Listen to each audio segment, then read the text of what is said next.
Welcome everybody. We're doing ticker talk today. Thank you everybody for coming. We have a nice, we've got a nice group in the here live with us today.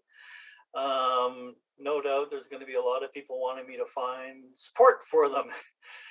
And so before we even get started on that, before you even look at a chart, when we're thinking about support right now, we've got to remember, because we're going to be looking way back in time on these charts, and we've got to remember that when we're looking back for support, the market environment was totally different back then when these support levels were set up. And we've kind of got to continuously remember that as we're looking back in time on the charts, because most of these support levels that we're looking at set up during the post-COVID rally. So it was a totally different market, very bullish market, Fed pouring lots of money into the market.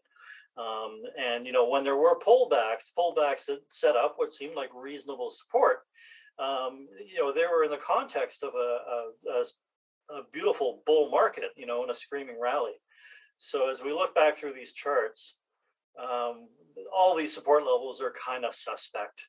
And you've probably noticed that yourself when you're looking through your charts and whatnot. You're probably noticing that your stocks are just cutting through levels that you think should provide support, but don't. And that's why. It's because those support areas were set up in a completely different environment than what we've got now. So that's just sort of the one thing I wanted to add before we get into everything. But let's just go over the disclaimer really quickly. Everything we do here is for educational purposes only. We're not investment advisors and don't provide investment advice. All statements made here are my own personal opinions, and all trading and investment decisions are your own and done at your own risk. I think everybody here has been here before. Mark Buckley, the name seems familiar. I think you've been here before. So everybody knows who I am. We can just get right into it. So as we're going along today, feel free to unmute your mic and ask questions. It's always nice to get a bit of a conversation going. Nice to get your feedback on what we're talking about and the stocks that we're talking about. You can go ahead and start typing your tickers or questions into the chat, or you could unmute, and we can talk about anything here. If we can talk about individual tickers, we can talk about the market overall. I've been doing that on Sundays now, but I still don't mind if somebody wants to look at the SPY or whatever, or a particular sector. That's totally cool as well. But yeah, if you're gonna put your tickers in, it's good for me to know, where you're at. Are you currently holding a long position? Are you looking to add to that position? Are you looking to start a new position? Are you looking to short something? And also anything you see on the chart that you might be interested in. So if everybody wants to, if anybody's got any tickers, you can go ahead and type them in now. Brandon is short on BABA. That's interesting. So we will take a look at BABA. So let's start by, where to go? There we are. Okay. That's Home Builders, not BABA. All right, so here is BABA. Let's look at a weekly so that we can look at some of those past levels that we don't expect to do much of anything. Boy, are there any levels? Yeah, there are. Okay. Well, we got to go way back to even be close to where we are now, right? When was this? When was this last year? Holy smokes, 2016. Wow. Another really bad bear market that I participated in was this one in 2015. If you look at the SPY, and the Qs, looks very similar to this. I remember this because of this big W bottom here. And it was kind of a big fake out, right? I mean, we had been in a bit of a bear market, came down, had a really nice rally up, and then went right back down again and almost, put in a double or triple bottom right here. And this one right here was really painful because I remember like loading up all through this. It's like, yahoo, this bear market's over, here we go. And then just like, got shaken out of everything down here. So yeah, if you have time or whatever, take a look back at the SPY from this period of time here, from 2015 through 2016, because it was a really interesting time, and it might be instructive to what's actually happening now. If you look, I mean, we might be, if you kind of look at this action in here, maybe that's what we're doing here, but on a more compressed time scale. Just a thought. Kevin, you bring back 2015 and 2016, but I wasn't even old enough to invest back then, so I wasn't too cognizant of the market conditions. Right, and sure, no doubt, and I think most people here, I'm probably the only one here, although correct me if I'm wrong, I'm probably the only one here who was actually trading in 2015 and 2016, or even investing in 2015 and 2016. But the point is that we can look back in the chart, and look at these things, and look at periods of time that were similar to what we're going through now. Right, and they can instruct us to how we might want to respond now. And we can see that clearly on this chart, and we can see when we were in a bear market in BABA, okay, and then there was a bear market in the market too. I mean, the S&P was doing the same thing, and so this came down, and we had a little bounce, and then it came back down again. Then we had a big bounce. So if we get closer to the present now, we have a bear market in BABA. And we came down quite steeply, had a really big bounce, right? Really strong bounce, kind of like this one right here. And it immediately turned around and came back down. And is it making a double bottom? Look at it. See how it made a double bottom right there? Is that what's happening now or about to happen? So, so to my eye, these areas, let's,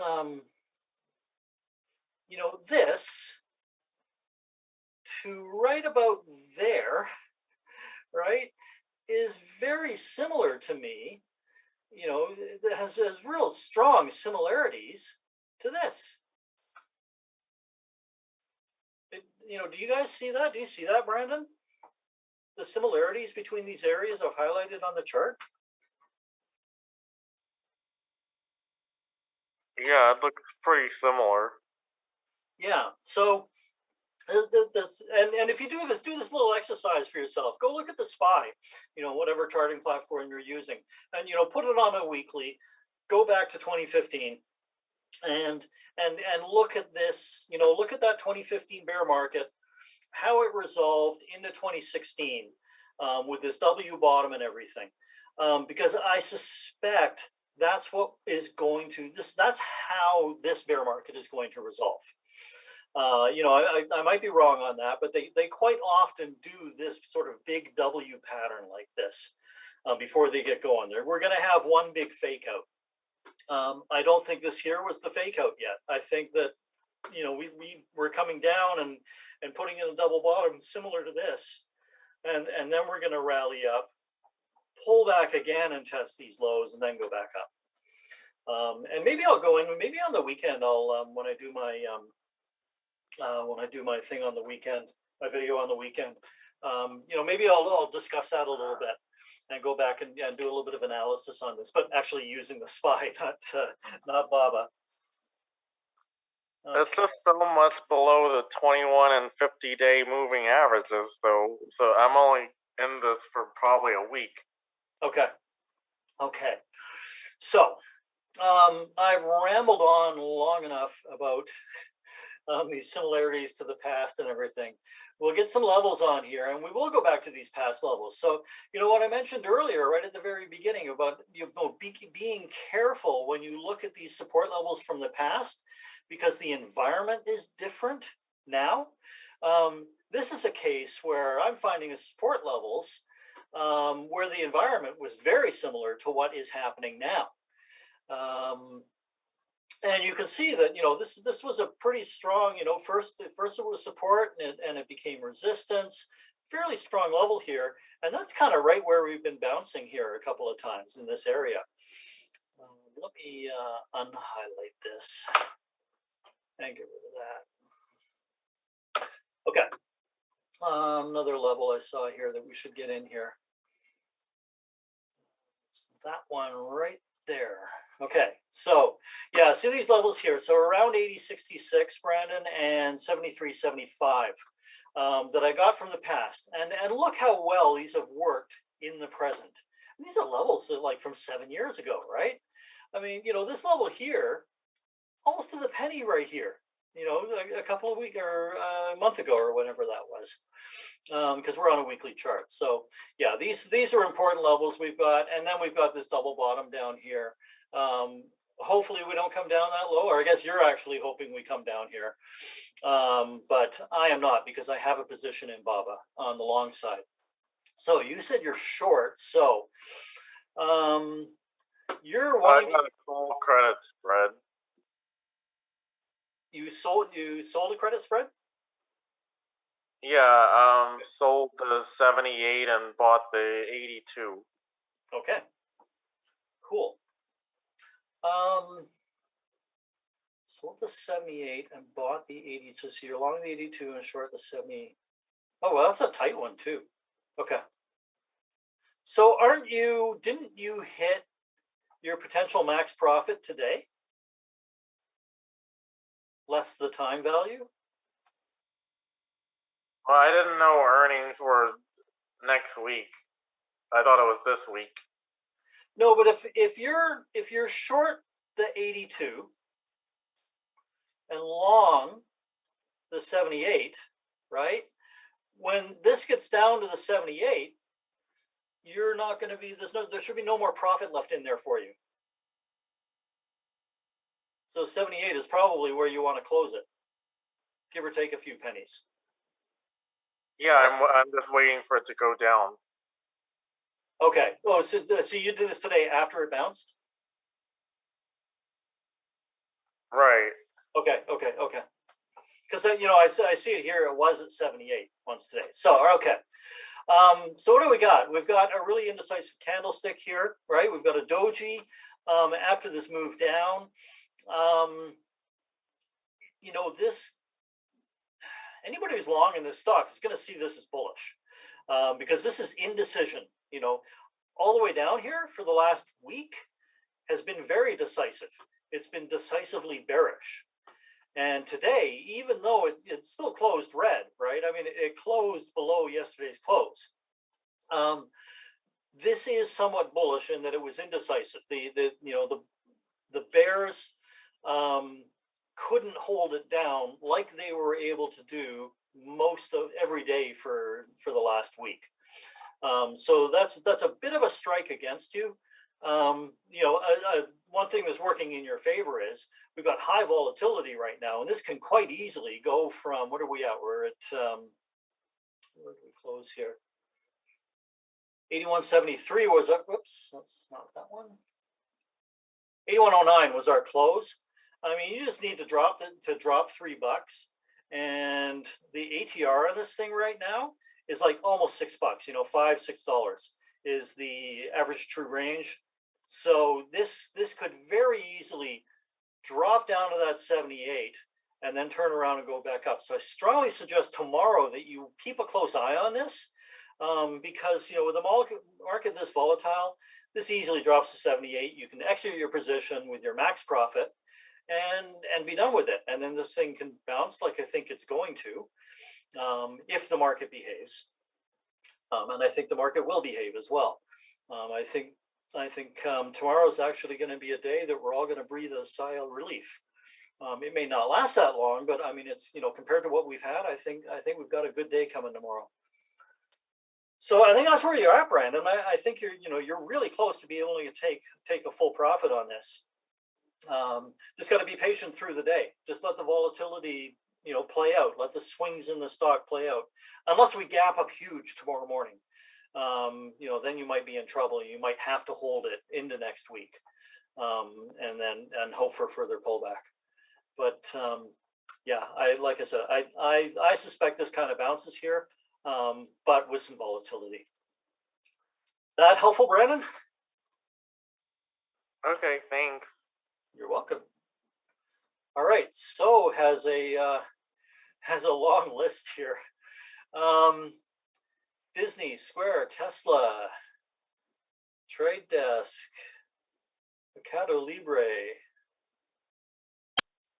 Okay, Cali SPY Futures. Yeah, I think so. I mean, these are all going to be very popular tickers. I think we can get to all of these.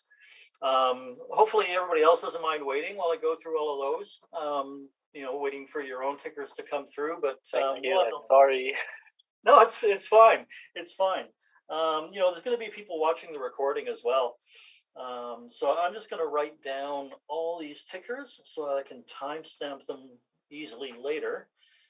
TTD, MELI.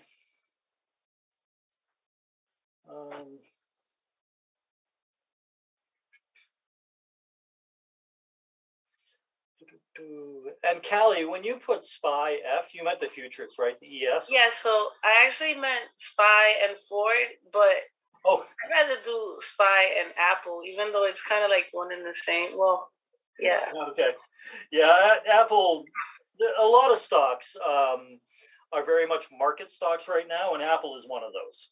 I'm heavier. I have a heavier position in Apple, so I'd rather do.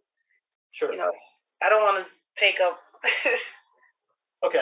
Well, you know what? I mean, we'll see how it goes. We'll see how much time we have left towards the end, and if we still have some time left, then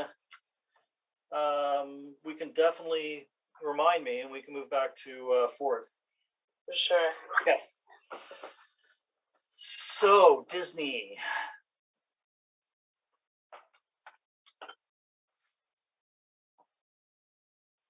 All right. So yeah, you can see I've already got a bunch of levels marked up. Levels that has just been crashing through. I'm switching over a weekly here. I want to look back to the past. You can see that we bounced off. Did we bounce off that today? I think we did. Yes. We bounced off a really important level here, just under $100. That has come into play quite a bit in the past, and going way back in the past too. So I mean, after I had this really nice run up in the early teens here, it got into this range for years. Really, I mean, look at this. This range started from beginning of 2015, and it really didn't break out of that range until 2019. Okay, so right now we're down near the higher low of that range. We should probably get this level right here into this, because that could potentially become a very important level if we break through. So let's get that on there. So that's going to be right about there. Okay. So yeah, about $90, $90.50. Also, if this thing is starting to break down any further, we've got to watch out for these COVID lows. But I doubt we get there. I think that if this does lose the 100 area, 90 really should support it. And again, we've got the market conditions when this $90 support area level was set up are kind of similar to what we've got now, right? Okay, so that's our big long-term look at that. Let's go back to the daily now. And you can see, I mean, we've been basically in a downtrend since, March of last year. It was slow to start with, and it was rangy, and it really started to accelerate to the downside. I bet you right here when was this earnings? Yeah, it was. So that would have been right there in November. And just started the big downtrend, and this downtrend has really accelerated recently. You can see, I mean, if we were to draw downtrend lines, we'd have to keep drawing new lines, right? So you're going to have there's a downtrend there, and then you could draw, maybe you draw a downtrend there, and now you kind of really got to do something like that. So you can see that this downtrend has gone from small, a light slope into really steep. But you can't sustain a really steep downtrend like that for very long. Just like you can't sustain it when you've got a really beautiful uptrend that's nice and steep. You can't sustain that being really steep for very long either. So yeah, Disney's due for a bounce here. Now, did it had earnings yesterday? Yesterday. Okay, yesterday. Thank you. After the close? Yeah. Yeah, okay. So we gapped down, went down, then came back up. Let's look at an intraday chart here. So you'll notice this might look a little messy to everybody. I changed this up a little bit for myself. I've got what is usually a 2-minute chart right in the middle. And then over on the left, I have charts. I basically have a fixed time frame on these now, where I have the 1 minute, I've got a 5 minute down here in the bottom left, and then in the top right, I've got a 15-minute chart and a 65-minute chart. So this is kind of like covering all the sort of major intraday timeframes. And then, when I can draw a downtrend line, for instance, on the 65-minute chart, and then have it show up, on the other charts as well. So I'm finding this is actually quite a nice view. I only used to have 3 charts on my intraday page, and now I've got 5. I like having the extra time frames, and that's partly a symptom of the market itself, and me having to move to much shorter time frames to trade and make a living. Whereas before, I would swing trade, and I'd want to be in a trade for at least a few days, hopefully for a few weeks. If I'm in a trade now for 3 days, it's a miracle, the way things are chopping around. So anyway, so that's me explaining this messy page. But what I wanted to see here on Disney, I just wanted to take a look at the intraday action. Let's turn this one into a 5-minute chart. So we can see we'll be able to see the after hours. So they announced earnings, came down a bunch, settled in, and then came down a bunch more in the pre-market. So this is the beginning of the pre-market here. Sideways in the pre-market, and then started going up. Pretty volatile right at the open, but it went up, and then it chopped around the rest of the day. So this is pretty reasonably healthy, especially considering that how much the market pulled back. If you were to look at the Qs, for instance, why don't we do that really quick? So you can see what I mean. So you can see that the Qs went up much like Apple did, or not Apple, sorry, Disney. The Qs went up, but then the Qs started coming down, and they basically went right down, to their morning low before they bounced again. Whereas Disney managed to hold on to a lot of its gains. So Disney pulled back, but only really pulled back about 50% of this rally here, and held that. It got tested and it held. It was unable to break out to new highs. So we've got this sideways range. So for tomorrow and moving forward, what we really like to see here is this break out of this range. So this is something you might want to mark up on your charts. If we go back to a daily chart here, okay. So we really want to see this break out at the top of this, and then move up, back into the range from the previous day here. And if it can just, even settle around in there, and work off some of this volatility and start to move its way up. But just based on this one candle and the price action today, this looks really positive for Disney. We've got excellent volume. We've got a hammer candle. It closed very near the top of its range for the day. This strongly suggests a move higher tomorrow and in the coming days and weeks. However, this is also going to be really market dependent. If the market is puking like it has been, this is going to puke as well. But if the market is even just mediocre, I really think that this is going to start moving up.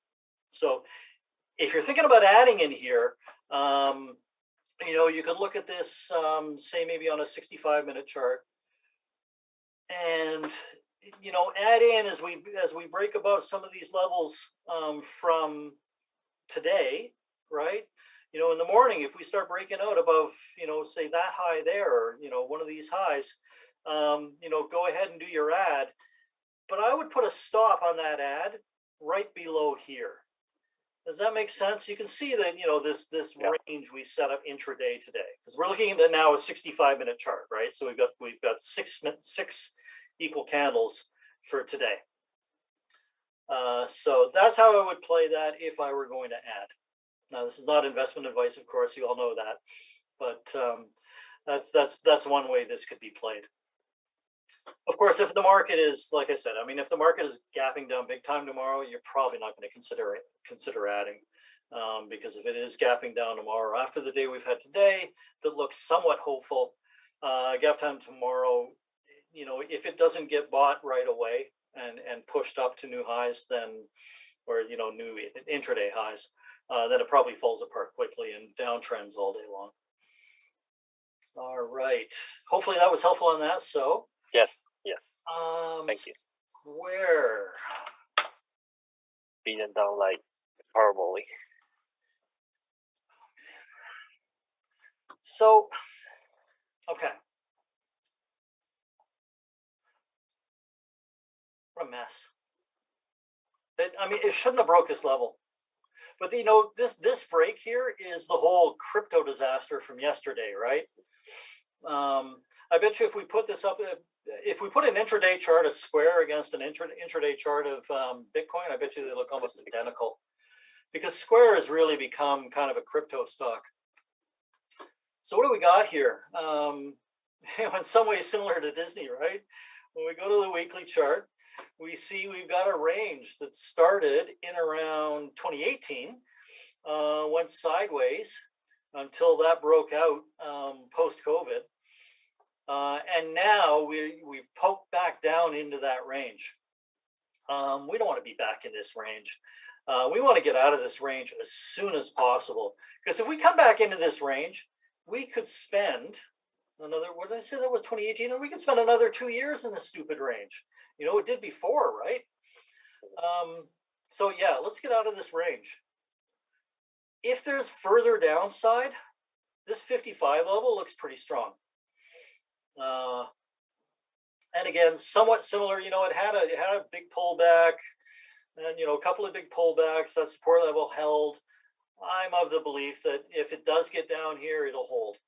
But let's not even bother going to test that. Let's start moving forward here on this thing. So we had a nice day today. I want to quickly look at that intraday chart. And we can see really similar action to Disney. It's almost identical, right? Where we had a little move down, right? First thing in the morning, a little move down, and it just, it rallied strongly, pulled back, but it held the majority of its gains, and then chopped around most of the rest of the day and finished, near the highs.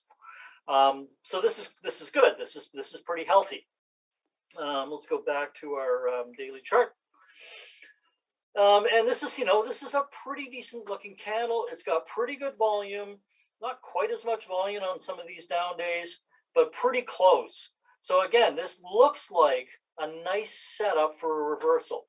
And if we go and look at some of our other, big down periods, so we had, just over a week of down. Where else have we had a week of down with followed by a big green candle? Right here. So, we had what, five days of down, and then it gapped down and it just went up. And the following day it gapped up a whole bunch. Now it did pull back again after that. But, this suggests that we have a strong day for us ahead in Square. But what is crypto doing? Let's bring some crypto into this party.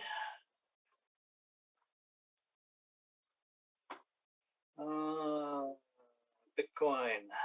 So, oops, we're looking at intraday. So,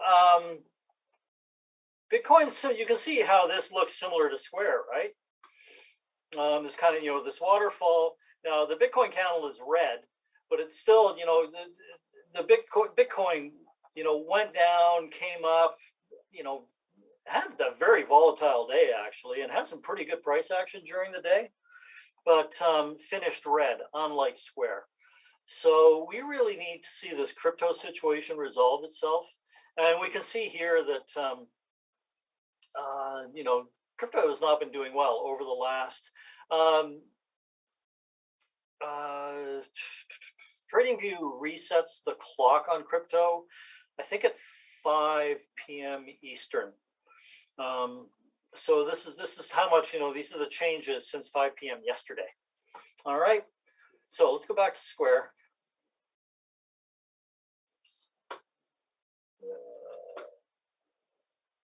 Okay. And you can see, you see that look that's similar to crypto. But it's nice to see it sort of diverging from what crypto was doing, and nice to see it do that today. So let's hope this can move up tomorrow. If it can't, then we might be coming down and testing this 55 level. Okay, Tesla.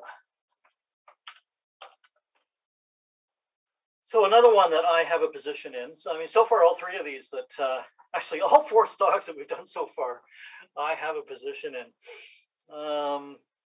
And I added to my Tesla today at 700 and 701. I think it got filled at. I actually got filled at $700 and 2 cents or something like that, right near the open. Except I bought it in the wrong account. I didn't buy it in my long-term account. So I just scalped. I scalped it a little bit, made a tiny bit of money off of that. And then on the pullback, then it started to pull back, and I'm like, oh, I don't think I want to, maybe I'm not ready for this. And then on the way back up again, I bought it at like 700. So again, I'm liking the price action in this. Look at the volume this did today. This is really high volume. We've got to go. We just follow our cursor across here. We've got to go back to January to see the kind of volume that we did today.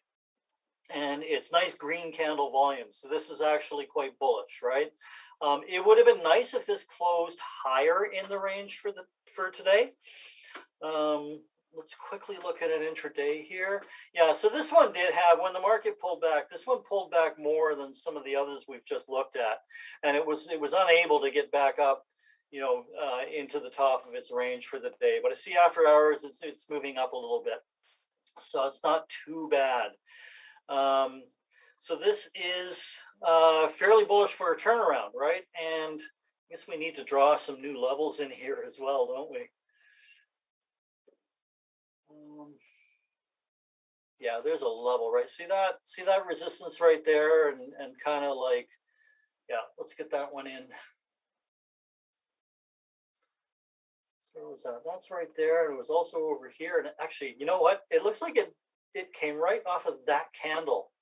See that? And people tell you technical analysis doesn't work, right? See, look at this candle here, right? You came, let's zoom in on that, because this is, a really good lesson. You came up, and then you kind of had this pivot. You had this nice candle up, and then it came down for a couple of days.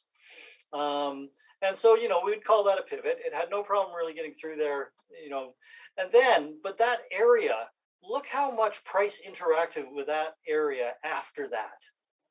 As we move along here, it's resistance, resistance, support, resistance, resistance, resistance, support, support again here, So now we come over to today, or we come over to February, right? Support. We come to today. It cut through a little bit, and it went right back up. Okay, so it opened, came down through it briefly, and then went back up. So this, this is important here. So again, nice looking reversal candle here today, but it's got to follow through. Like all of these, they've got to follow through tomorrow and Monday. It's hard to call this a reversal candle right now. Yeah, thanks, Richard. You're right. That is a piercing candle with volume. It's hard to call this a reversal. The way the market has been, when so many of these beautiful looking reversals have just been annihilated. So we'll have to see, keep our fingers crossed, or, get in there and buy some more of this, help it go up. But again, maybe if you're looking to get into this, you could buy above the close, perhaps, with a stop down here or down here. Maybe you buy above that high. You're kind of looking for proof of a reversal, or maybe you're a lot more conservative and you're waiting to see how this pulls back. And this is probably the smart play. But you're looking for action like this. Does it pull back and then move up like that? How deep is this pullback? That's what's going to tell us whether we're done with this bear market. What does a pullback in this look like?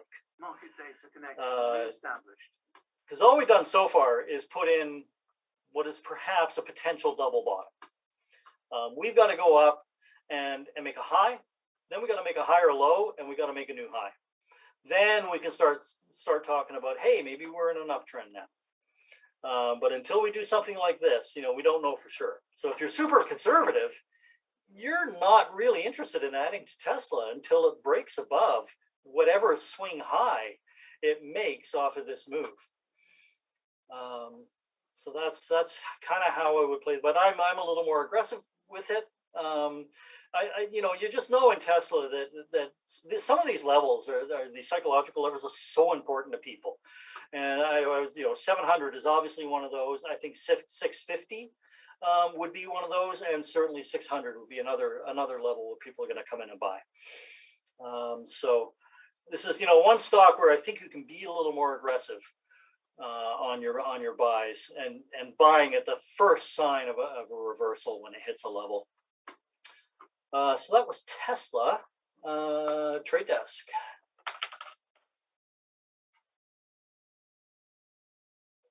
Okay. Big downtrend in this, and a couple reversal days. Wow, this thing has such a beautiful uptrend.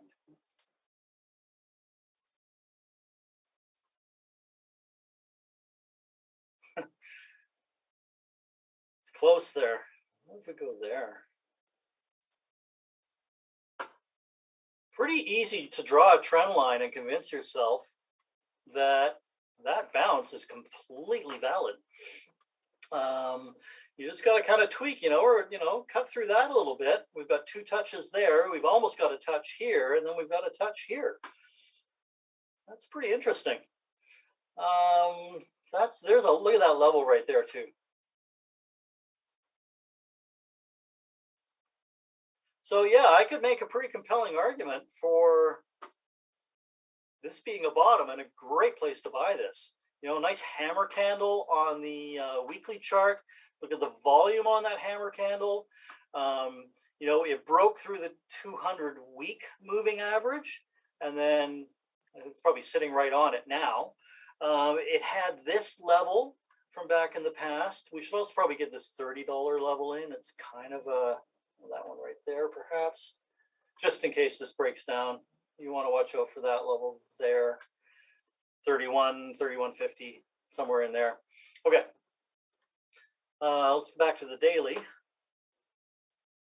So yeah, see, if you're just looking, if you're kind of zoomed in looking at this and hadn't gone back in a weekly and sort of drawn these lines, this would just sort of look, it looks kind of bullish. It looks like it's found a bottom there.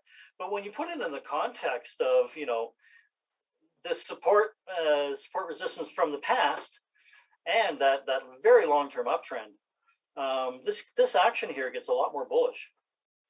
So that being said, this is a bear flag, okay? So we got to be careful about that. We've got a bear flag forming right here. Yeah, come on. Stupid thing. There we go. You got a nice bear flag here. So what you don't want to see is for this to break out the bottom of the bear flag, because then, that gives you a, what is that, $22? That's, that gives you a big move down. That gives you a move down through this level, probably down into here, into the low 20s, if this bear flag fulfills its prophecy. But I don't think it's gonna. I think we've got enough strength here. And again, if we can get a little bit of help from the market, break out the top of this flag, and you know what happens, right? From failed moves comes fast moves, or maybe what would be even better. And this is a play that I would love to take. Maybe, this has a crappy day, breaks out the bottom of this, and then the next day, big reversal. That'd be something. You got to get on top of that, because the day after that is probably going to be something like this. So you get a fake out to the downside of this bear flag. Everybody starts getting short in this thing, and the very next day we gap up a little bit and start to move up. All those shorts start covering, and you get a nice little rally kicked off there. So that would be an interesting way to play that. MELI.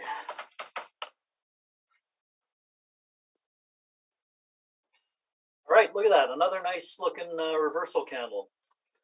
Does every chart look like this today? Or just the ones you're showing me? I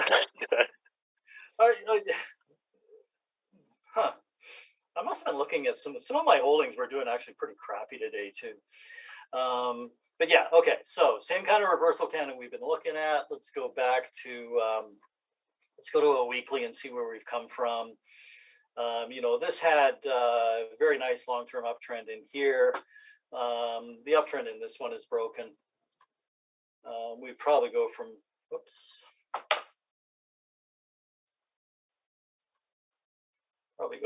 here. Yeah, it fits nicely, doesn't it? It's really nicely. Ooh, that's not looking so good in here anymore, is it? Wow. Yeah, so this just happened this week. It was starting to break down through the trend line, and then this week really broke down through there. So this needs to reverse. If this can move higher, remember looking at a weekly here, right? If this can move higher tomorrow and close up nearer the top of this range, it'll look a lot like a hammer. And so, if you get a hammer candle after breaking down through a very long-term trend line, and then you can move higher the following week, that's looking pretty cool. The problem is if this, we have a big move to make tomorrow to turn this into a hammer though. And the downside on this is there's a lot of room to move down. We do have, this little cluster of volume right here. There's going to be a support level or two in there. But, how strong is it going to be? Right about there. And then we're probably looking down in here. So, yeah, need to see this turn around. So let's go back to our daily. And yeah, you just want to see continuation tomorrow. Even if this did, where are we now? 723. Wow, this thing is massively volatile. It's our wow. So this is a ATR percent that I'm looking at right now. So the average percentage move in this in a day is 11%.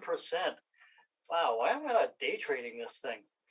Yeah, these are massive moves. Yeah, it's got to keep moving up, or it could very well come down and test this level here. So wow, we're looking at a lot of stocks where we really need help from the market tomorrow. We need to see this market going up, because if it does, it can turn a lot of broken charts into charts that are starting to look healthy. So this is a great setup for lots of rallies here, but we've got to see if we can follow through. Okay, Callie has asked for SPY, and before we do that, I gotta go fill up my water glass. Looks like I'll be back in 2 seconds.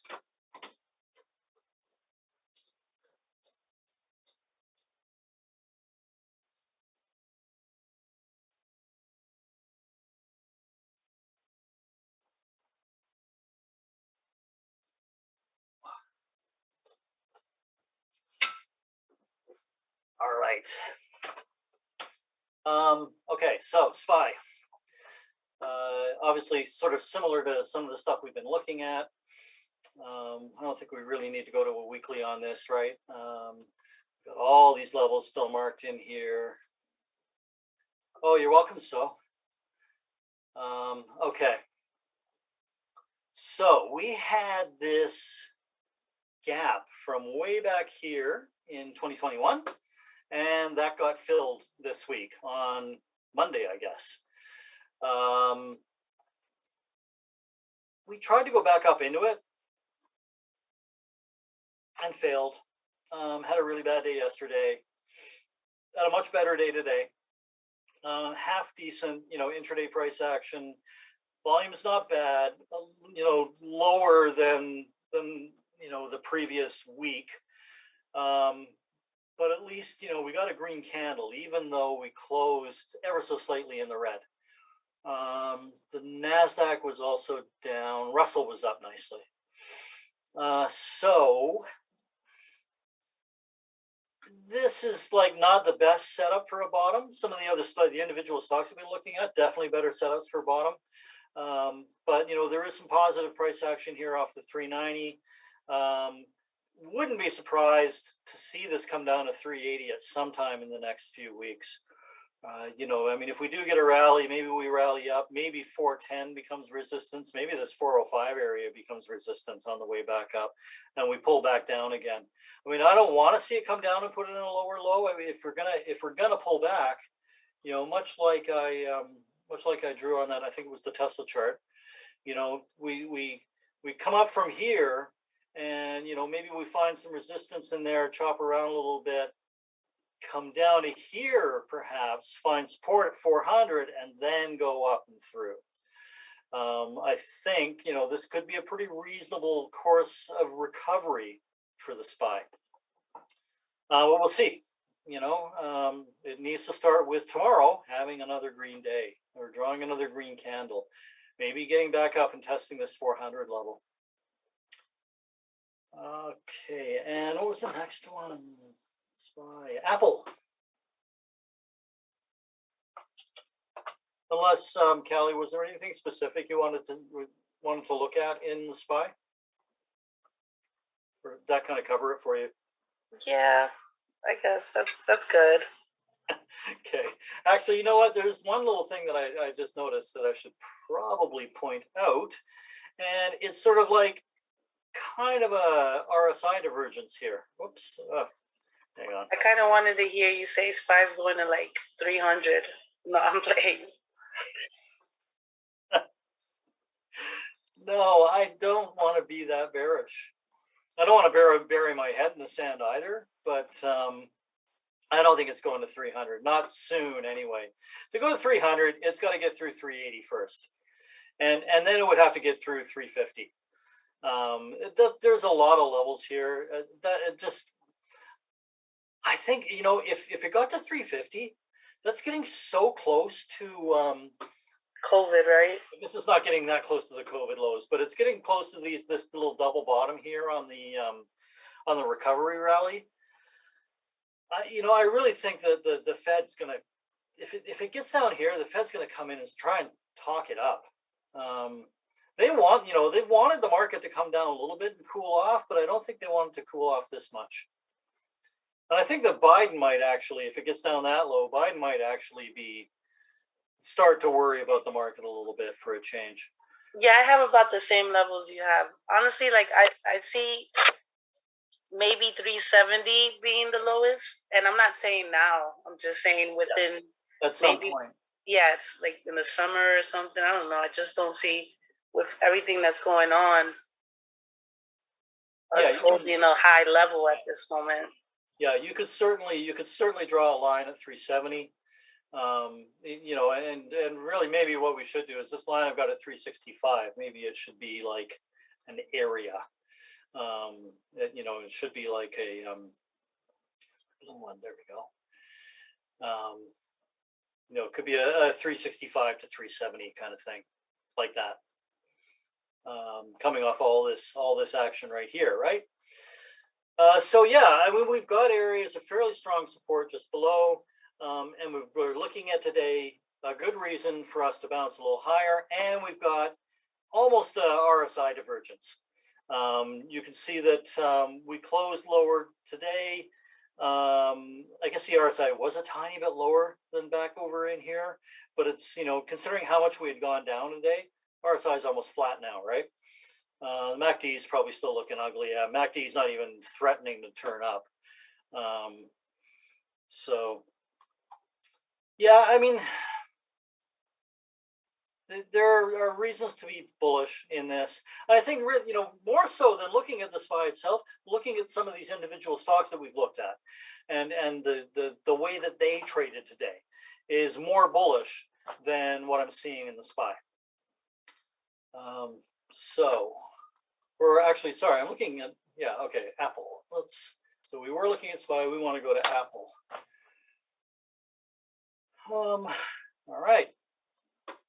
So we saw this, you know, this completely fell apart on its, actually earnings were way back here.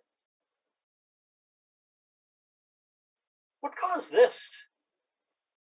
Oh yeah, yeah. I was joking around. That's, I remember now. I was joking around with a buddy that because they announced after hours on Tuesday, was it?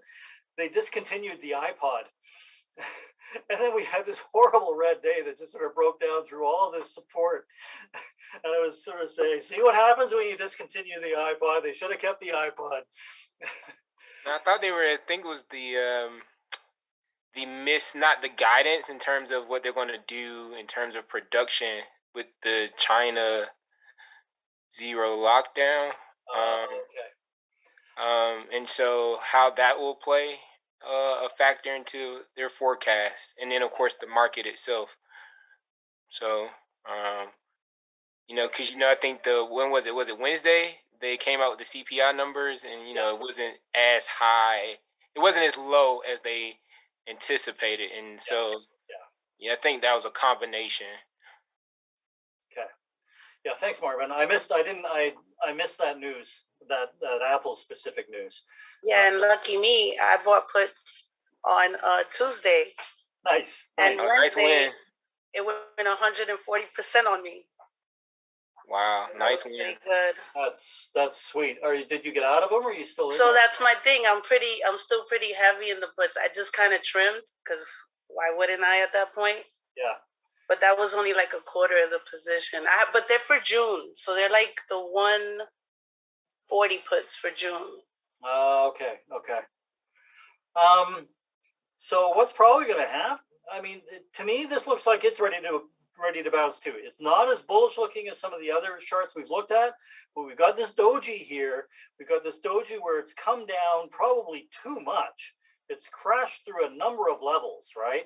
And it came down to, you know, we've got this little pivot that goes back to October of last year, and it found some buyers, and it managed to, you know, close up above this support level here. So this one looks primed for a move back up, but not as, you know, not as bullishly as some of the other stuff we looked at, and really high volume today. So that's good. I mean, you know, it's tried to reverse. It's certainly reversed off its lows. Let's look intraday really quickly. Yeah, see, the intraday action in this isn't as bullish as in some of the other stocks we've looked at, because it came down and made lower low, you know, from the morning opening range lows. It came down and made lower lows than those. Where the other ones that we were looking at, their lows were up in here kind of thing, right? So not as bullish there. So your puts are probably safe, but I'd be careful, you know, because this is a couple of days of really big moves. And one of the really hard things about bear markets is you have these rip your face off rallies. And we saw that today, right? I mean, like Shop was up at one point, up almost 20% today. If you're short in that, or you got puts in that, you see this thing go up 20%. It's like, holy smokes, what do you do? If you're actually short on short shares, I mean, you're covering that. If it's puts, at least you're kind of risk defined, and you're only going to lose what you paid for them. Yeah, that's what happened to me with SPX today. Yeah. I was like 100 and something percent green, and then that bounce at the end of the day. I come back and it's like 40%. I was like, what? No, don't feel bad. I was like that with Facebook today, and I was like, Yeah. Awful. All right. So yeah, I think we've sort of determined that you know, this is something you got to keep a close eye on. And so if I wanted to add more shares, do you think maybe 130-ish, or this is it right here? So adding at 130. Maybe because that's what my average cost is right now. So I was kind of hoping if I had to add, I wanted to add. You want to add down there? There. Yeah, I see. You know, I mean, I don't know. I think if it goes to 130, yeah. I probably should just add now, but not like my full intended position, right? Yeah, I would think, you know, I mean, the way I would play this is if it starts moving up, I might add when it gets above like today's high, right? I know that's kind of my style. That doesn't suit everybody, but or maybe if, you know, if this pulled back and then turned up again, maybe add in here. But it's a tough one with this doji here. It's kind of like it's indecisive. So it hasn't really told you what it's going to do. And if you buy this breakout up here, does it fake out? And we've seen so many fake outs, right? So it's a really tough call on this one. But getting back to, you know, your original idea of adding it around 130, yeah, I think that somewhere in this 130, I think you can do a little better than 130. I think you could probably get maybe like 126, 127, but then does $3 even make a difference at this point, right? But yeah, somewhere in this 130 to 125 area, I think has the strong possibility of being the ultimate bottom in this, if this bear market continues. If this is the end of it here, and we start seeing everything start to turn up again and turn up for real this time, you may not get that chance in around 130. So you might want to look for an opportunity somewhere in here, you know, in the 145 area. Thank you, Kevin. You're welcome. Okay. So that was SPY and Apple. DTG said, what do you think will happen on Friday the 13th? Oh, it's Friday the 13th tomorrow? I'm not superstitious. But I do, you know, I mean, obviously Friday the 13th happen somewhat frequently. I think there's at least one or two a year, right? And I know that everybody's expecting things to be awful. And I think that in my experience, Friday the 13th have been pretty good trading days for me. That's totally anecdotal. And I don't know for sure. We should go find some Friday the 13th. Hey, Richard, there's some homework for you. Maybe drop this in one of the channels tomorrow. Take a look back through the SPY or the Qs or something for some Friday the 13th, and let us know how the market did on those days. All right. Ken has asked for Open and Palantir. I think Palantir had a pretty good day. I heard some chatter about it. I didn't even look at it because I don't have it.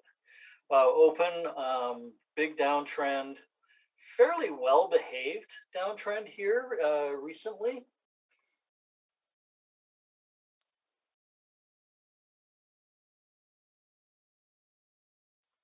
Let's do that there.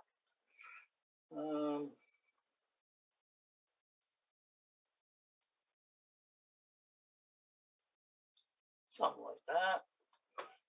Okay. So where does this come from? Okay, so this IPO'd in June of 2020. And we are in Was this a SPAC? No, this wasn't a SPAC, this one. I think this was a direct listing, wasn't it? So we're in kind of no man's land here. I think it was a SPAC. It was a It was SPAC. a SPAC, yeah. Okay. Yeah, so once it fell through 10, not like a lot of them actually. This behaved fairly. A lot of them, when they fall through 10, they like go to 6 almost immediately. This one took its time getting to 6. So, you know, clearly we're in a downtrend. We're still putting in lower highs and lower lows. We need to change that trend. This is a nice little grouping of 3 lows here, all around the same place. We can, you know, almost start calling that minor support. Might as well just draw that in there for now. So yeah, I mean, so, you know, kind of a triple bottom, and then with this really nice, you know, pretty much bullish engulfing candle today. That's a good looking candle on really good volume, right? I like this for potential turnaround, for reversal here, but it's got a lot of work to do still. It's got to get up through first, you know, first step here is the 21-day moving average, then the 50, then this trend line, then you've got the 100 days. So, you know, lots of work ahead for this. I suspect it's going to stall out in around here, maybe go sideways a little bit, and then move up through that if this is truly going to reverse. So if you're looking to, does it say, oh, long-term positions looking to add. Okay. Depending on how conservative you are, you know, if it looks like the market's going to do well tomorrow and this is going to do well, I mean, you could just buy some tomorrow with maybe a stop below here, because if it breaks down through here, you know, it's probably going another $1 or 2 lower. You could play this more conservatively. You could wait to see what happens when it gets up in here. And, you know, we'll draw kind of a similar thing to what we've been drawing, right? We think this comes up into here. Does it roll right over fast like this? Or, you know, does it come up into here, chop around a little bit, maybe then come down and then come up and through?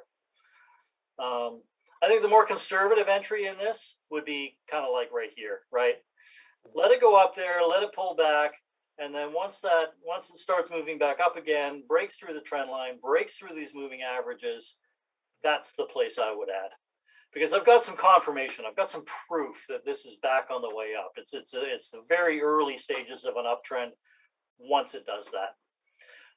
So that's how I would be inclined to add to that one. Palantir.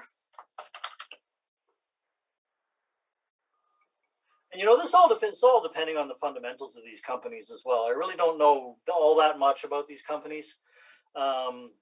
So, you know, I mean, if you're confident that they're good companies, Ken, and that, you know, their fundamentals are good and they're showing value in this area, then by all means, you know, watch for reasons to add. So Palantir, this will be, you know, this is recent all-time lows. So we've got the IPO back here. We've got that big gap. Okay, so all of this is kind of part of this gap. I just feel like one of these levels here is kind of important. It seems like that little pivot right there. I'm just going to draw this in as a pivot. It's this one. Okay. And let's get this gap drawn in here as well. Because that's going to probably act as resistance when it first gets there.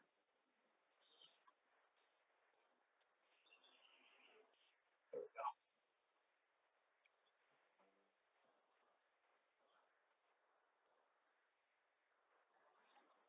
Perfect. All right. So this gap right here, its resistance level should be about 780. This should get there tomorrow. This former trend line might come into play there as well in the same spot. So this might stall out there. And, again, if it did that, if it did stall out here, if it started to roll over, how far does it come down? Does it come down to new lows?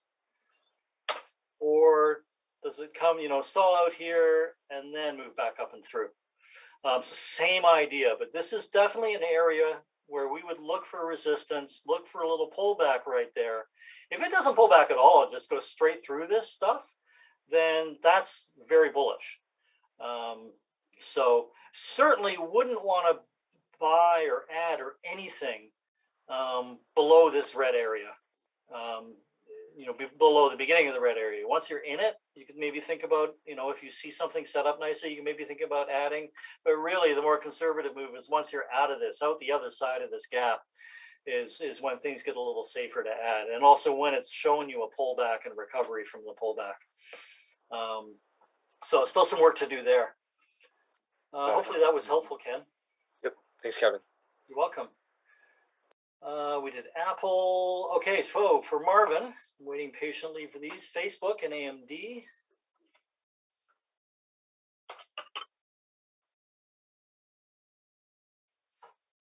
Okay, so Facebook has this giant gap from their terrible earnings way back. And it's moved down into the gap from the next earnings. So that's not very good either. Well, no. Well, I meant to say in this case, I actually got puts, so Okay. this might be okay. Okay. So, all right. So for you, yeah, it's great that it's moved into this gap. Is it going to close the gap? It's unfortunate that eSignals put this little label right on top of the candle. Actually, here, maybe I can. There we go. All right. That gap isn't drawn correctly. That's better. All right, so normally what do we expect once it moves into the gap?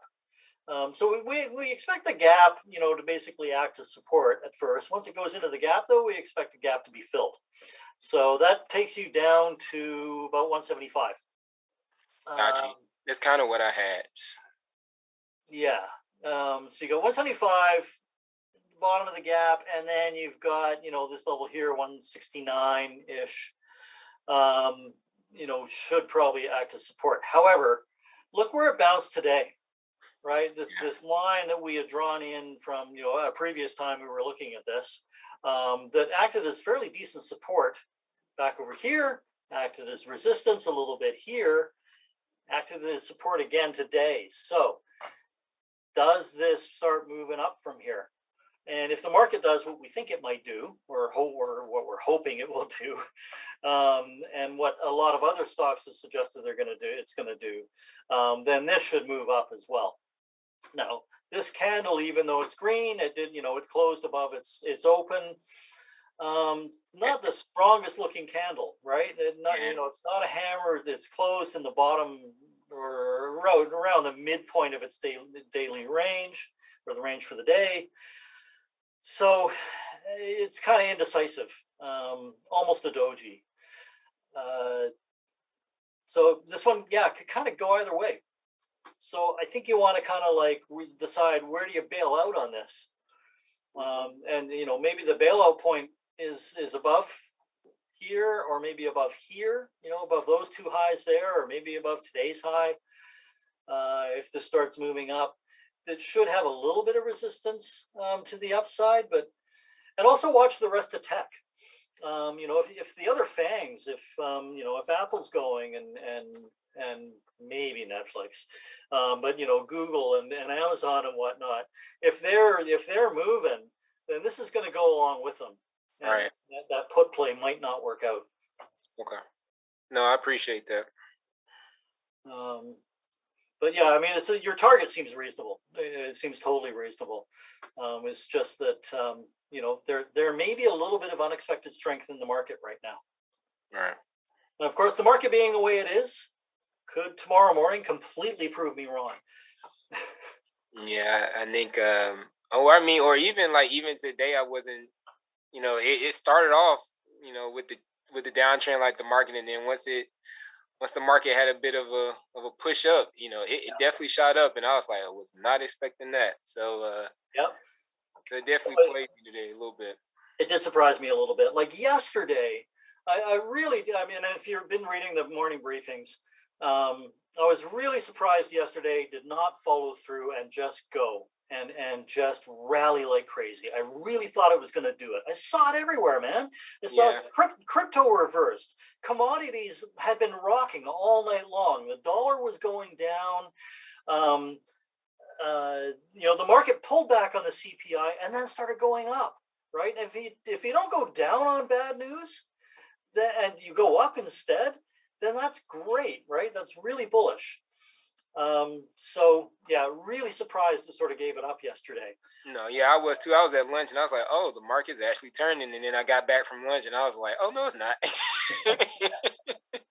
Yeah.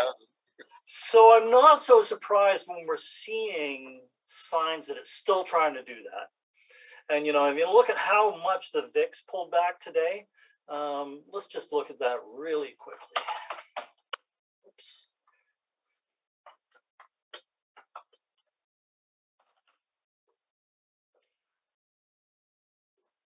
It doesn't look like much on here, but this is a pretty decent pullback in VIX. And notice how the VIX is now making, we've got a little bit of a down slope here in the highs, right? This is pretty bullish, and we've had these past few days have seemed to felt, or the past week has felt super bearish, right?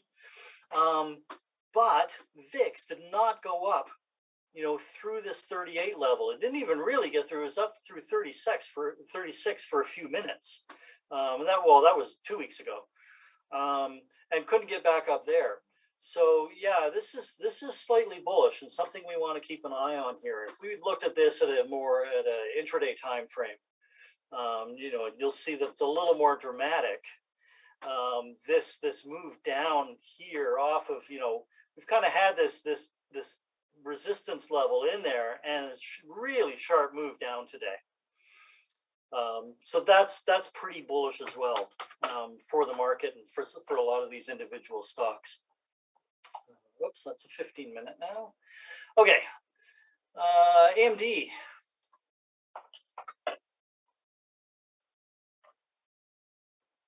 This session's starting to turn into a long one, which is cool. I'm good to go. I'm good to keep going. As long as you guys are cool hanging around, I'll keep going.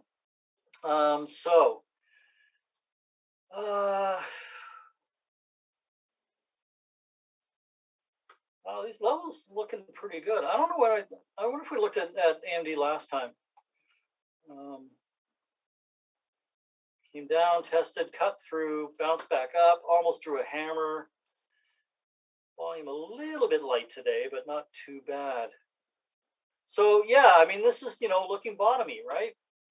It came down, it put in the bottom, it went up. It found resistance right where we would have expected it to find resistance. It came back down and it's finding support again, right where we would expect it to find support. It hasn't put in a higher low. It's still kind of put in a lower low there.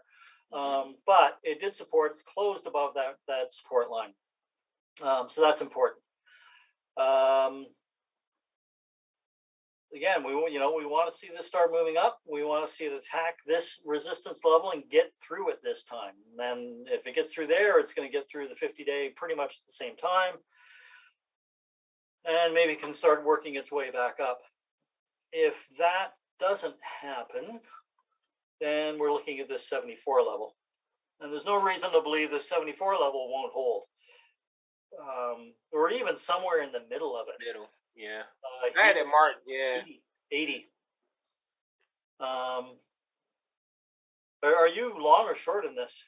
Well, I actually do want to go long, but right now I just have a short. I got a put for roughly around 80. Because I'm just thinking that maybe, with the market, I was like, well, maybe, I don't know. I didn't think we were quite done, or I don't know yet. But considering what happened today, it's kind of made me just wanting to see. But yeah, I definitely just have a bit of a put, little short put position right now, but definitely was gonna look to pick up some shares for sure. Okay. Yeah, I mean, I think problem is, like, what do we got? We got 85 down here. I mean, you could buy this at like 87 today, right now.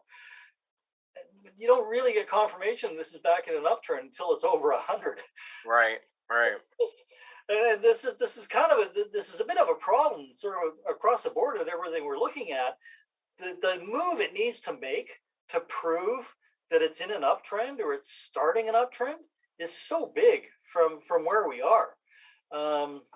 So getting that confirmation, you're really paying for it. It's expensive to buy that confirmation. No, it is for sure. So, yeah, I mean, I don't know what to suggest, but I mean, I will say, as long as this level here, as long as this 85 is holding, then you're in good shape. Let's look at and see what the semiconductor ETF is doing. And this doesn't look quite as healthy. It came down. It came right off of that pivot there, right? Yeah, and I think part of that's just because of, I mean, honestly, with the zero, policy in China, that's hurting. Yeah. That's hurting a lot. Yeah. And so, like I've been keeping an eye, because I mean, for the most part, I think in a long and very much so, future wise and in a long term position, I'm very much so bullish on, like, semiconductors for sure. But just until we see something in terms of supply chain and the policies within China kind of get corrected, I think we're going to kind of be in this iffy space when it comes to semiconductors until that happens, because they depend on it, and then also your tech companies depend on it. So I mean, a lot of companies depend on it. Yeah, I totally agree. I think we're going to see a crazy rally in all sorts of things. I think we're going to see a crazy rally in tech stocks and probably in some of the semiconductors, and certainly in commodities. Yeah. Especially like industrial metals like copper, steel, and oil. Once China starts easing up on these lockdowns, we're going to have a massive rally. The big question is, I mean, can we hang tough here and stay positioned? Because it could happen just overnight. We might wake up tomorrow and find out that the Chinese, although they like to do these things on the weekend, so maybe it's Monday, we wake up and find out that they have completely reversed their policy on lockdowns, and the market will be gapping up huge. So anyway, so this is a weekly of the semiconductors, and you can see we're really in an important support area here. There's a lot of room for this to fall if it breaks down through here. Let's go back to a daily on this. So yeah, it's a tough buy here. In semis in general. One of my I've got a holding. I'm just basically worthless now. I've got some calls on Micron. Same thing here, right? Down at these lows, really important level to hold. Is it going to hold? If it doesn't, it can move down quite a bit. Maybe we should look at NVDA as well. I think we're going to see a very similar thing, and NVIDIA is really kind of, those levels that other things we've been looking at, that we're holding, NVIDIA fell through those levels, and it is coming down. See, this is, that's what happened, right? Because that level right there was important. Once it fell through there, it moved fairly quickly down into, getting close to this consolidation, and so, we go back to the semiconductor ETF, and, that's what this looks like it's about to do. And, same with AMD. Yeah. But this AMD is not going to fall as far. It's got another strong support here. I'd be shocked if this went below 74. But if it does, you got to look out for these low 50s. So that's AMD.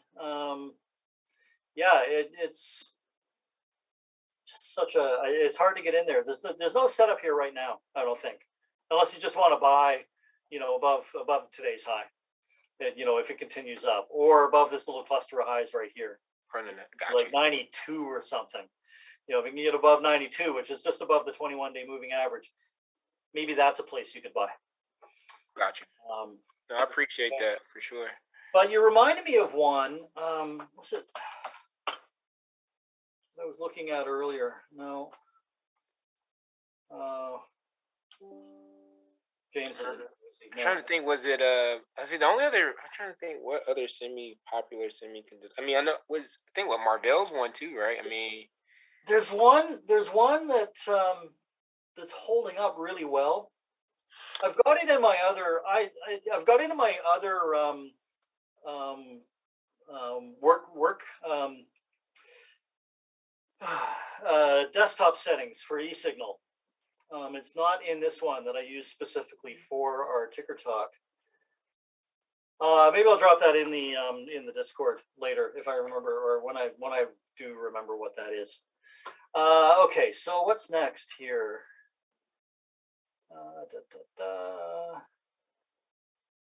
Okay, Brandon's still here. Trooper. PX. Yeah, I'm still here. I just wanted to tell you, one of Warren Buffett's favorite stocks is Oxy reported earnings today, or yesterday, or this week, and they're really. I'm not too worried about them because they're the main competitor of my stock, which is PXD. Okay. But PXD has $2 billion of net income and a $7 dividend. I thought Occidental was like a production company. Isn't PXD drilling?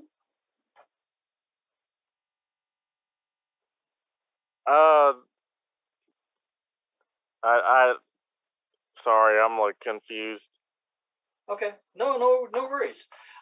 So PXD is your stock. Oxy, I mean, Oxy's like all the energy stocks is hanging up nicely. This is hanging in there nicely. You got a little bit of a hammer today at the bottom of this consolidation. That looks good. I mean, it's got a nice uptrend. You might want to draw a trend line off of that. I mean, see, I don't like where that one is. I want to jump on this here. Actually, that fits. We'll just ignore that little day right there. We had one day that was sort of weird on that trend line. But other than that day, this trend line from down here fits pretty well. And, so we came down, we touched that line, and we're kind of accelerating away from it, right? And like I said, with that hammer today, came down, it went below the 21 and 50-day moving average and closed above it. So this looks bullish for tomorrow. What is oil doing right now?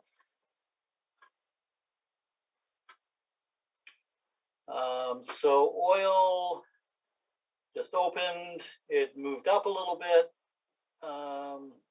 Oil looks, ready to move higher. No reason to think the oil's not going higher here. So PXD. Well, they both produce oil, so. No, okay. Yeah. They just raised their oil production targets. Cool. You know what? I'm sorry I confused you. That was my fault, because I thought PXD was precision drilling, which is actually PD, I think. Nope, that's pager duty. Anyway. Pager duty. I'm obviously very confused. There is a company called Precision Drilling, and I thought that's what this was. But this is a production company. Yeah, I can see why you would say they're a competitor with Oxy. Yeah, so like I said, looks to move higher. You want to, if it can break out above that 270 area there, that previous high from, what was that, last Friday? Could make a nice move up there. So I added around 180 actually, so. Oh, sweet. Down here. Cool. That's awesome. So I'm so overweight in my portfolio. It's the only stock that's making me money. Right. I know. I mean, that's, all of my energy and commodity plays have, basically saved me from a really bad downturn in the portfolio during all of this. Although, some of the energy, all the energy stuff is still doing great, but some of the other stuff, the more general commodities and some of the metals and things have not been doing as well lately, which is kind of a drag. But yeah, it's really good to have something energy in your portfolio now, and awesome if you've had it in there for a few months, because it has saved you from a lot of pain from the rest of your stocks. So anyway, yeah, my cost basis is 120. Sorry? My cost basis is 120. Holy smokes, you've had this a long time then. A really long time. Cool. Wish I bought more. Yeah, no doubt. No doubt. You always wish you bought more. When it's a winner, you always wish you had more. All right, let's 5% of the portfolio. But yeah, this trend, I think this trend will last. You see me talking about energy every weekend, every ticker talk we've talked about energy. I'm still very bullish on energy, and I think it only gets better once this lockdown in China ends. Marvin has the same levels. Was thinking 380, 370. Okay, that's when we're talking about AMD. I think. Yeah, I think we might have a range the whole year. So DTG is asking, thinks we might have a range the whole year. That's possible, or I think he's talking about the market overall. But yeah, I think it's it's possible that we have a wide range in this market until the midterm elections. And I think after that, when the Democrats get smoked, I'm not being political here. I mean, it's just everything I'm hearing is the Democrats are going to get their butts handed to them. The market loves when power is shared between the different branches of government. So if the Republicans can take back the House or the Senate or both, and you've got a Democratic president, the market should be pretty happy about that, and that might kick off a nice rally. But that's not till November, right? That's still a ways off.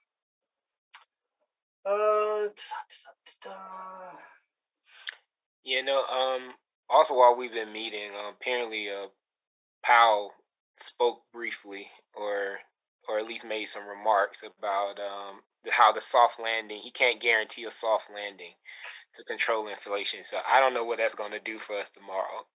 Sounds like he's losing some confidence. Yeah, and he just got reelected, I think, or reappointed. Reappointed. I'm sorry. Yeah, or confirmed. Yeah. Right. Yeah. So now that he's been confirmed, he can just go and be a bear or whatever. Let's really quickly then take a look and see how the market has reacted to that after hours. SPY is still trading. Okay, so pulled back a bit. Was it a little while? I bet you was in here somewhere that he was talking. Yeah, that seems about right, because I think it was posted about an hour ago. So yeah, okay, that makes sense. Yeah. And so we've been clawing our way back up. That's good. That's healthy. It is. He said something that wasn't terribly bullish, and we reacted, and now we're like, okay, shrug that off. It's good. All right, I'm just reading through some messages here. Richard says, Kevin, when you swing leaps, how do you plan to sell? I don't think I can do that. So when I swing trade leaps, I don't usually swing trade leaps. Leaps are long-term options, usually calls that are at least a year out. So if my time frame, if I'm going to buy leaps, is because my time frame is more than a year. If I'm going to swing trade leaps, or if I'm going to swing trade, some calls on something, I'll maybe go out a month or two or three or four. But I wouldn't go all the way out into more than a year, because why pay for all that time, and why take on all that extra risk by paying for all that extra time that I don't intend to use? If it's a trade I intend to hold for a few weeks, that maybe I think if I'm lucky I'll get to hold for 3 months. Well, then maybe I'll buy an option that expires 4 months out. So yeah, that's my opinion on that. And as far as when I do buy leaps, I'm I'm intending to kind of hold until near near expiration. As long as the trend is intact, I want to stay in it as long as possible. If that trend breaks, then that's when I'm going to start thinking about getting out of those leaps. Okay, Palantir. Did we do Palantir? Yeah, we did Palantir. Okay, so yeah, you're welcome. So, Kelly says AMD to the moon.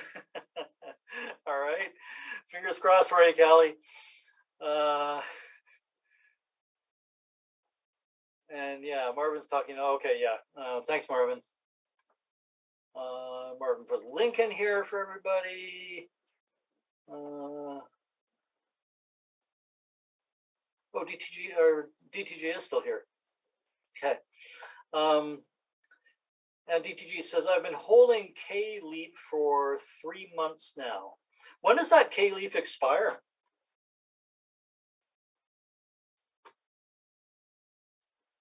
That's Kellogg's, right? January 2023. Okay. All right. Be nice if this chart popped up. Bought before earnings.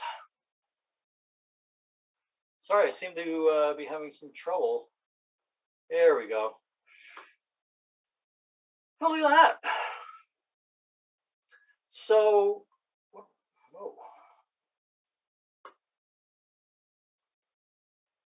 All right. Wow. Wow. The base this thing is built.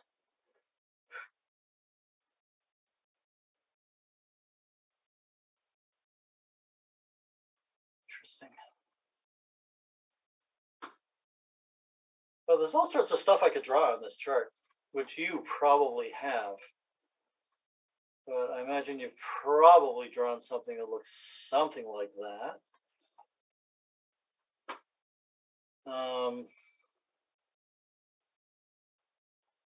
You know, there's levels all over the place on this thing. I mean, there's just been so much price action in this area.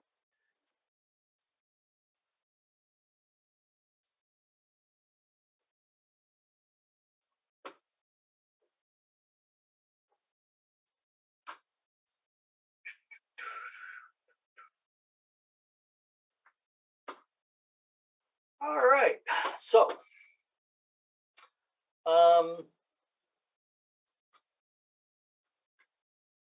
it is, I mean, it's pretty safe to say this is definitely breaking out of consolidations, you know, and it's breaking out of consolidations that go further and further back in time, right? The farther this goes up, the farther back in time these consolidations that it's breaking out of go. So that's good. It certainly looks like it started a new uptrend here. But this, you know, this failure at the 75 level is a little bit scary.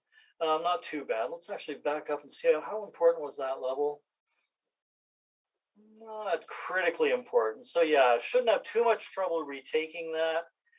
However, I mean, this is, you know, this is a staple.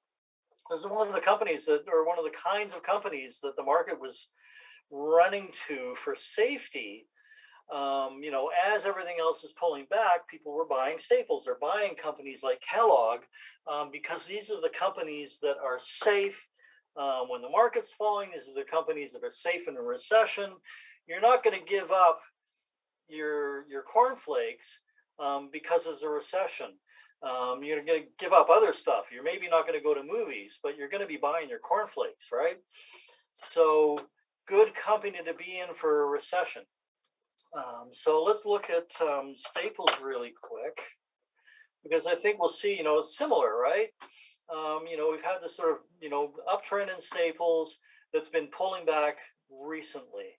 And this is kind of what happens, right? You know, initially, things like staples outperform the market, but and this may very well be outperforming the market now, right? It's not pulling back as quickly as the rest of the market. But it looks like Kellogg's is outperforming staples. So it's even outperforming its sector ETFs. So that's great. This does look fairly strong. And yeah, I mean, I would just kind of watch out for some of these levels. I think this level here, if it loses this level in here, that might be a place to like stop out. You know, if you break through here, you just kind of want to hang on, right? And maybe you just keep trailing your stop up, you know, between, below some of these important levels. But you also have got to get, you've still got lots of time too, right? But as this gets closer to expiration, you want to be a lot more aggressive with moving your stops up and more aggressive about how you might get out. So hopefully that was helpful. What else we got? Arvin says, could you give some closing remarks regarding growth versus value in regards to this bear market, specifically investing long-term in growth stocks? Yeah, so okay, it's a really good question. Are growth stocks the new ground value stocks? Because, value stocks are basically stocks that have just been beaten down, right? There's stocks where the fundamentals are finally starting to look good because they've been beaten down so much. If we look at like today, so if you look at the Russell 2000, okay, I'm going to go to a 15-minute chart on this. There's a 15-minute chart of the Russell 2000, and you can see that, this has been in a downtrend for a number of days. All these little double lines you see here are the breaks of the day, breaks for the day, right? So, we were in this downtrend, and then we kind of put in a double bottom here today, and started to move up, right? So this downtrend is decelerating, okay, and maybe this is starting to roll up. If we look at the small cap value, okay, we see the same sort of, it's very similar downtrend, but it seems to be continuing at the same pace. It didn't really have the same double bottom that the overall Russell 2000 had. But now if we look at Russell 2000 growth,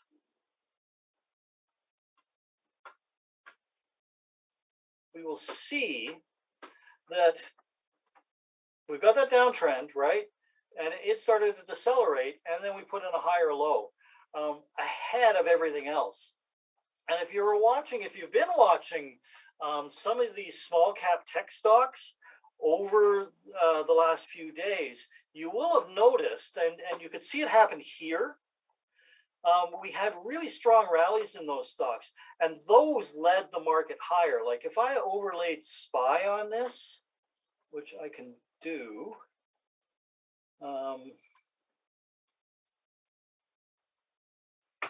let's see. Oh shoot, they've changed how you do this.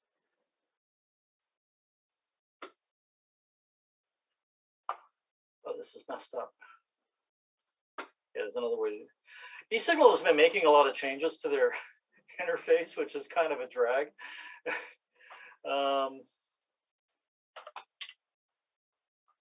And we'll just do that as a line.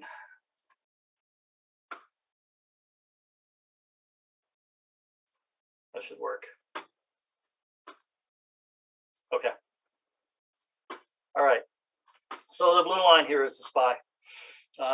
And you can see, but if you were looking really closely intraday, you would have seen that the Russell growth stocks started to move up before the SPY started moving up. You can see that here. You can see that they started moving here, these couple of candles, and it took a couple of candles before SPY caught on and reversed. And we see similar action right here, where these growth stocks this morning moved up much sooner than SPY did. That SPY and then the QQQs after that followed. So, and this is also fairly typical action when you come out of a bear market, because all these stocks, these are the stocks that have been beaten down the worst. So what happens is in a bear market, these highly speculative stocks or growth stocks, they're the ones that get hit first and get hit hardest. And the last ones to go, the last ones to get hit are large cap stocks, those safety stocks, the FANGs, you know, Apple, Facebook, Google, these stocks we run to for safety. They're the last ones to get sold off. And we've been seeing that recently, right? So we are kind of should be looking for a place where these growth stocks start to turn back up again. Because when people start wanting risk, they're going to be looking to those names that they were looking at before that are beaten down so badly. And you saw that a bit today. You saw that in the meme stocks. You saw that in GameStop. I mean, look at GameStop today. What's up with that? Why? Why did it do that? What's going on there, right? We see this kind of action. Roblox and AMC and Bed Bath and Beyond. Didn't actually look at the chart of Roblox today. I mean, just took off. And this one held quite nicely, actually.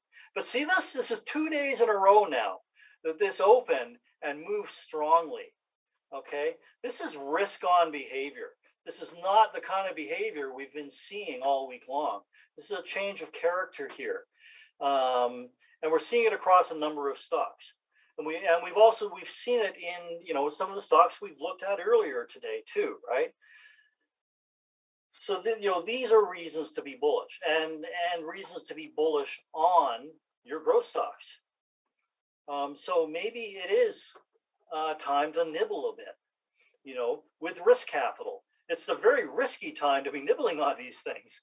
But you won't be alone in nibbling on these. Good. I'm glad that was helpful. Let's see. Kelly says corn is up. Just bought Egos. Just bought some corn pops. Okay, so all of you guys seem to really like your Kellogg's products. That's good. That'll keep it moving. And okay, I think that's it. Callie, there was a stock. I'll do one more. We'll do that stock that you were asking about before. I know it's gonna go to 12. It's probably gonna go to 10. What was that ticker again? Or maybe I'm just being a bear. What was that ticker again, Callie? Ford. Oh yeah, right. I have puts on it. 12 strike, yeah. Okay.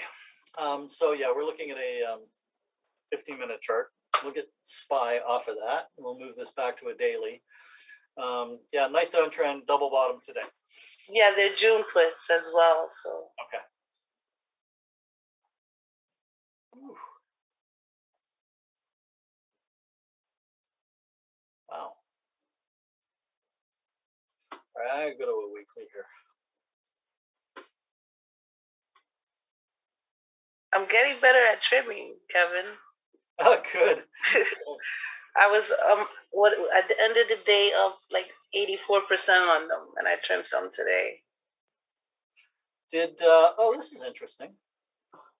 Oh, I didn't quite get to the target. I guess at some point you were looking at this bull flag. We looked at this before it broke out, right? And it had a target there. It got kind of partway to the target. Not bad for the way the market has been. Okay, but then pulled back really hard from that. Obviously, there's some support here. And that support goes way back as well. To here, to here. Yeah, okay. Oops, no. What am I looking at? There, that one. Okay, that's definitely had a lot of interaction here at, what is that, $12. You mentioned $12. Were your puts, did you say your puts were 12? Yep, okay. They're 12. I honestly feel like they're going to 12. That's why I'm still, I mean, I have time on them, but yeah, I think it's going probably below 12. If we stay, I guess, in a bear market, right? exactly. If the market rallies, you know, we're seeing one of the cool things about, you know, doing what we do here with looking at a bunch of different stocks that we wouldn't normally look at maybe,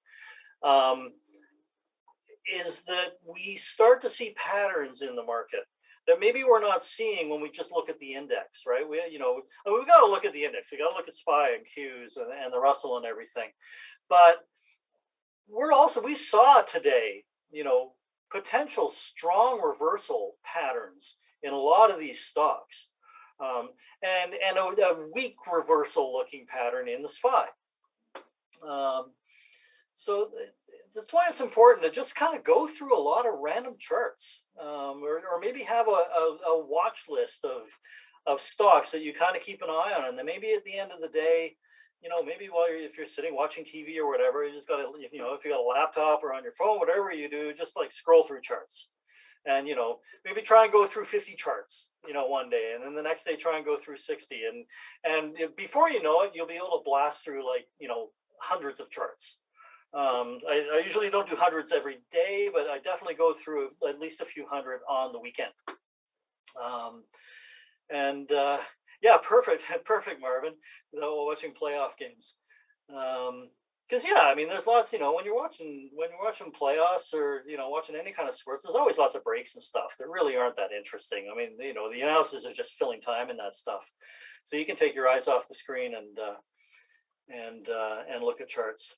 But I really kind of went off on a tangent there, didn't I? All right, so looking at the weekly on this, we have what should be fairly strong support at 12, and strong support in around, you know, 1075, 11. You've got that 200 week moving average down there too. Now, if we go to the daily, you know, we see we've had quite a pullback here. We've seen that pullback accelerate in the last week, like we've seen all over the place, and we've seen a weak green candle here. This is one of the weakest reversal candles we've seen today, but it did close off its lows, but it's still kind of in the bottom of the day's range. So, you know, you certainly, if the market's at all weak in the morning, I suspect this will be quite weak. And this could have, you know, another fairly large down move, you know, below 12. But if the market is turning up and everything else is rallying, they're going to buy forward too. So it seems a little bit binary right now, where we are. But yeah, breakdown gets you at least another $1 out of this. Can I ask you a question as far as options go? Sure. Do you give do you pay attention to the OI a lot? Because sometimes I feel like it's not a good thing that I'm doing, because you never know if there's like bag holders, right? Right. Or can you make it more sense for me? Maybe. Yeah. Okay. Yeah, we can do that. What's your expiration on this? I think they're June 17. Yeah. Okay.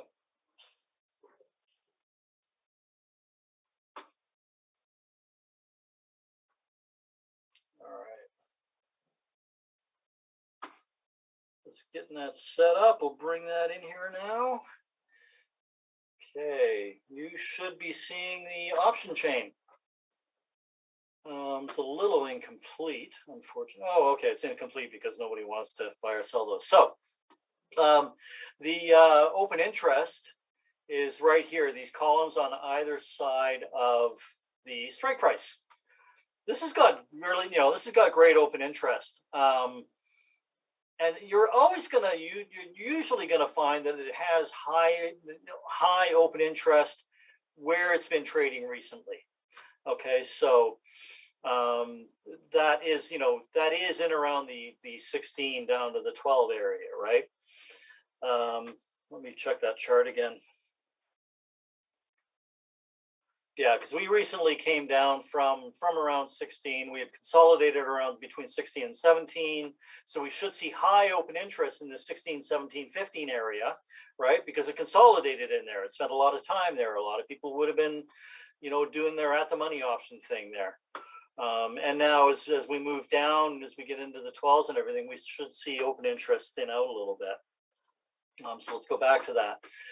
We do have, on the put side, we have really high open interest at 12. So this, high open interest means it might get pinned there at expiration, but we're miles from expiration. We're 36 days away. So I don't need to worry about that yet. If we were a lot closer to expiration, I'd be worried about the 12, because there will be forces that want this to close in the money and forces that want it to close out of the money on expiration. And so you can get a real battle at a level like this at 12, where there's lots of open interest. The good thing about there being tons of open interest right now is the spreads are really narrow. If we look at one of the strikes where, there's not that much open interest, well, that gets down to, hard to find a good example. Well, it's maybe this 10. Yeah, you've got a fairly wide spread here. This the open interest on this is just 1,500 shares or 1,500 contracts, right? And you can see that the spread is a lot wider. So that's where open interest plays a role as well.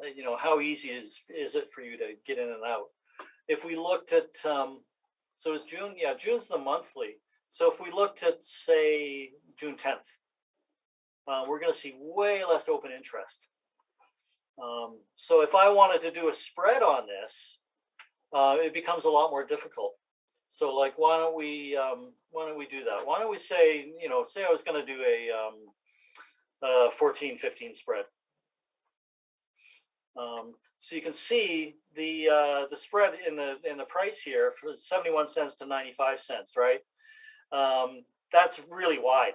Now I'm gonna be bidding, if I'm buying this spread, I'm gonna be bidding like 75 cents probably to start, and then working my way up. And I'd probably get filled in around 82, somewhere between 82 and like 87 or something, right? I'm not gonna pay one of these prices, but it does make it difficult to get in and out of there. If we look at the same one in the monthly that has a lot more open interest, I bet you that spread is tighter. So this was the 14 and 15. Clear those off, go back out here.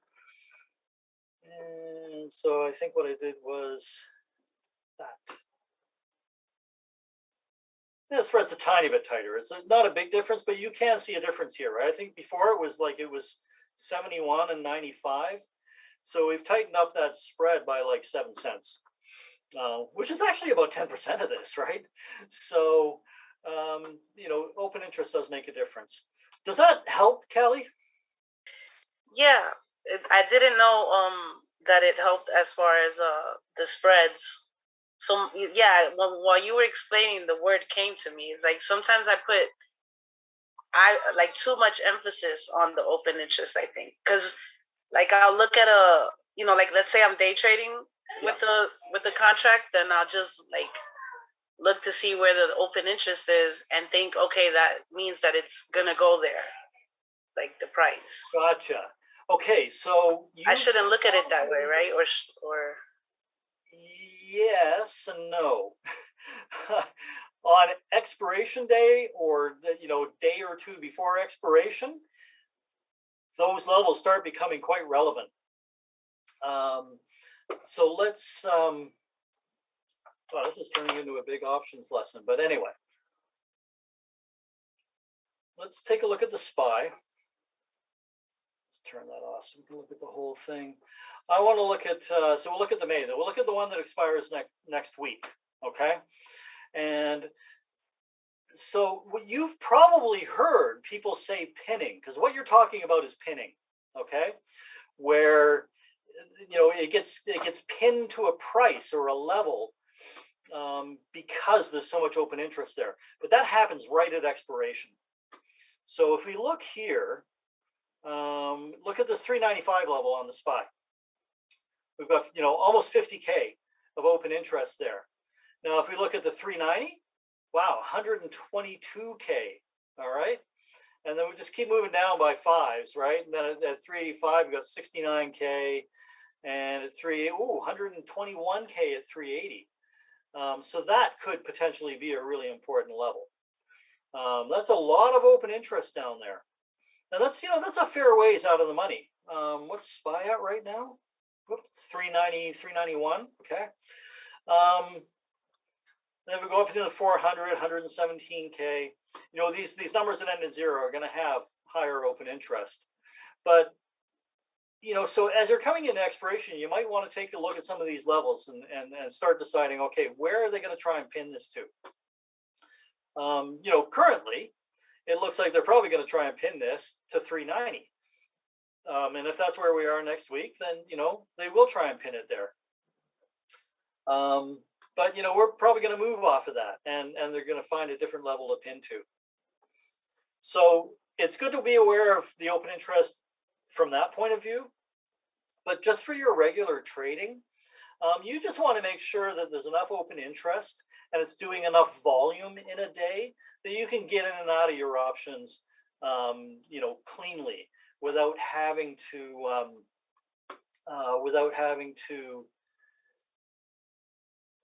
really work the order, you know, work the order aggressively and that sort of thing. You know, if we look at these forward options, most of these strikes that are anywhere near the money have been doing a fair bit of volume during the day. The spread's not too bad. So, you know, for your ease of day trading them and getting in and out, you do want to look at the open interest, but you also want to look at the volume. If it's first thing in the morning, and obviously this volume is going to be really light. But, you know, you just know that the farther you get away from at the money, the less volume there's going to be in them. So I think that's everything we need to know about open interest. Yeah, thank you so much for the breakdown, Kevin. Yeah, you're welcome. And I think that's where we're gonna start closing this down. I just wanted to take a look at what we've got coming up. Here we go.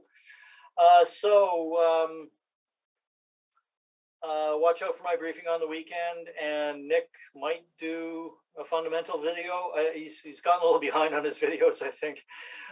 Coming up next Thursday, a week from today, I'm going to be, and this might be, hopefully the timing will still be good, but I'm going to be doing a session on dollar cost averaging, focusing kind of on timing, a couple of different ways we can time our dollar cost averaging.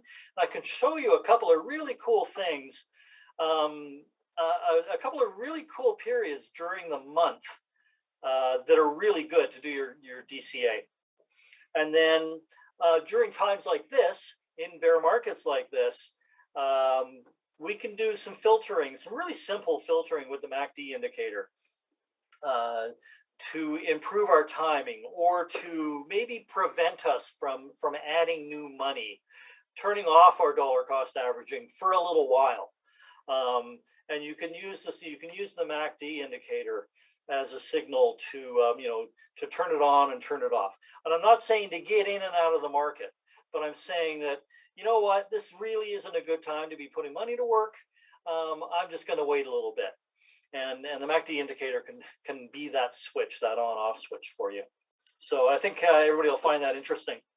And then we got this really cool little Kahoot trivia contest coming up the following week on the 24th. Should be a lot of fun. So I hope to see you guys there. So thanks everybody for coming out. Hope this was helpful for everybody. You enjoyed this, and enjoy the rest of the night, and let's all keep our fingers crossed that we see some follow through tomorrow morning, and that the bulls can hold it all day long. All right. Okay. Thanks everybody. Good night. Thank you, Kevin.